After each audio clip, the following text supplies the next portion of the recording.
భారత్లోనే కాదు, అమెరికాలోనూ మన సంస్కృతి సాంప్రదాయాలు ఇనుమడిస్తున్నాయి. దేశంలో అయ్యప్ప స్వాములు ఈ శీతాకాలంలో కఠిన ఉపవాస దీక్షలు చేపడతారు.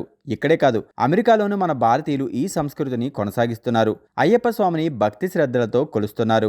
అగ్రరాజ్యం అమెరికాలో అయ్యప్ప ఇరుముడి పూజలు ఘనంగా జరిగాయి. న్యూజెర్సీలోని ఈ సంబరాలు అంబరానంటాయి. న్యూజెర్సీలోని మార్గన్ విల్లే సిటీలో గల గురువాయూరప్పన్ దేవాలయంలో ఈ అయ్యప్ప ఇరుముడి పూజా కార్యక్రమాలు తెలుగువారు భక్తి శ్రద్ధలతో నిర్వహించారు.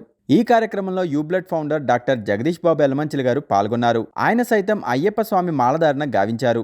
భక్తి శ్రద్ధలతో ఇరుముడి అయ్యప్ప పూజలు చేశారు. స్వాములంతా ఈ కార్యక్రమంలో ఎంతో శ్రద్ధతో అంతఃకరణ శుద్ధితో పూజలు చేశారు. శాంతి కోసం పూజలు చేశారు. బియ్యంపై కొబ్బరికాయలు పెట్టి వాటిపై నెయ్యి పోసి పూజలు చేశారు. ఈ కార్యక్రమంలో డాక్టర్ జగదీష్ బాబు యలమంచిలి గారితో పాటు పెద్ద సంఖ్యలో అయ్యప్ప మాల స్వీకరణ చేసుకున్న భక్తులు పాల్గొన్నారు. అయ్యప్పకు ఇరుముడి పూజలు చేశారు. ఈ కార్యక్రమాన్ని ప్రత్యేకంగా జై స్వరాజ్య టీవీ మరియు JSW TV global director doctor Shivakumar Anand గారు మనకు అందిస్తున్నారు.